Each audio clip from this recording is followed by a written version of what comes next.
May kasintahan ka pero parang kausap mo si ChatGPT.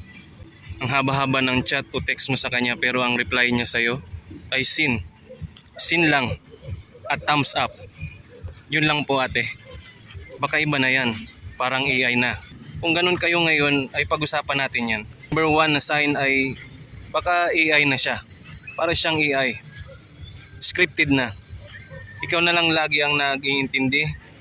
Siya puro sin. Sige, sige lang. Puro busy siya. Ang mahirap ang tagal niya mag-reply. Kapag ikaw ay sa kanya, ang bilis-bilis mo mag-reply. Yan yung mahirap sa panahon natin ngayon. Lalo na pag iba na yung pinagkakabalahan. Wala nang tanong na kamusta ka ngayong araw? Kamusta yung buhay mo? Wala nang effort. Hindi na rin nagte-text. O kung wala mang load na pang text ay wala siyang masabi sa'yo. Hindi siya nakaka-create ng mga pwede niyang sabihin sa'yo. Ganito rin ako nung time na nagkaroon ako ng kasintahan. Medyo mahirap sa akin sa part ko. Kaya nakaka-relate ako sa inyo mga ate na kailangan talaga dapat merong effort.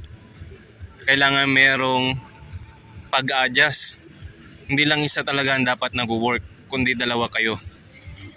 Kaya yun, sign number 2, bakit ganito o bakit ganito? Na nakapag-isip ka bakit ganon o bakit ganito? Minsan pagod na sila, paulit-ulit na lang ang ikot ng relasyon, iba na ang priority. Masakit pero totoo, ang realidad ay talagang masakit. Tsaka nga pala, nandito po pala ako sa Baywalk namin at meron kaming business. Gusto ko mag-share sa inyo talaga, kaya ginawa ko yung channel nito ay para sa inyo talaga. Kasi alam ko meron sa inyo na talagang nag-struggle sa relasyon. Kaya kahit ganito, busy, medyo hirap mag-video. Ito lang po talaga. At ngayon ay maulan yung panahon. Siguro sa inyo ngayon ay maulan din.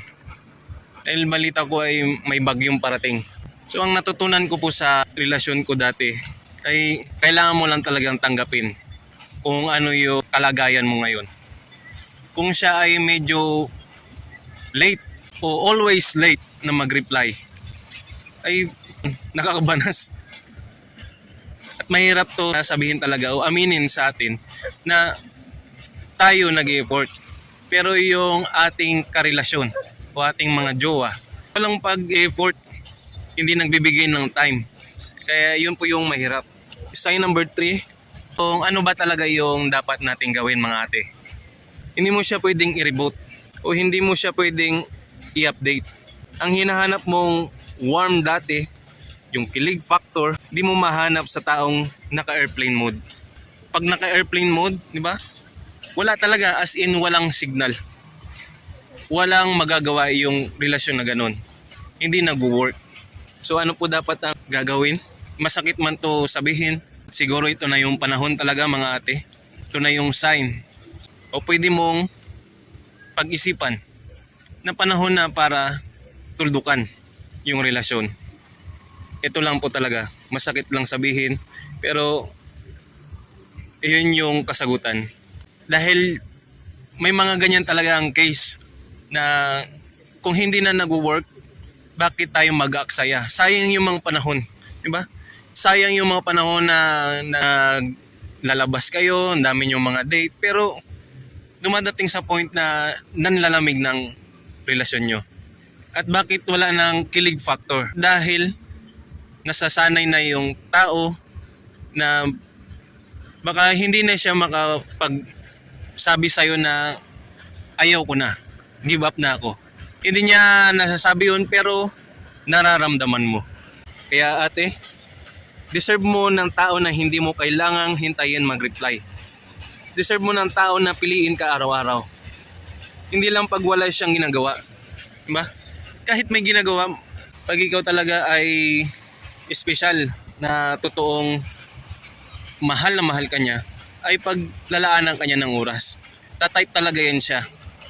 Magpapaload talaga yan siya at kakamustahin ka. Yun yung katotohanan. Kung mayroon ka mang nalaman o natutunan sa video na to, ay comment mo sa baba. Kung ikaw ba ay nakarelate sa AI mong jowa, kung pagod ka na, ay subscribe ka po, ate. Subscribe po kayo. So itong channel na to ay inaalay ko sa inyo, mga ate. Bibigay ko yung oras ko, bibigay ko yung part ko, yung best ko na laanan ko kayo ng mga tips, advice, at yung katotohanan sa relasyon. Dahil ako, sa totoo lang, ganun din yung pakiramdam. Katulad nyo ngayon. Kaya nga ngayon, iniwasan ko na mag-script ng mga bagay-bagay sa channel na to o sa mga video na nilalabas ko. Kasi gusto ko maging totoo. Magkaroon tayo ng 1v1 talk, heart to heart. Hanggang sa muli po mga ate.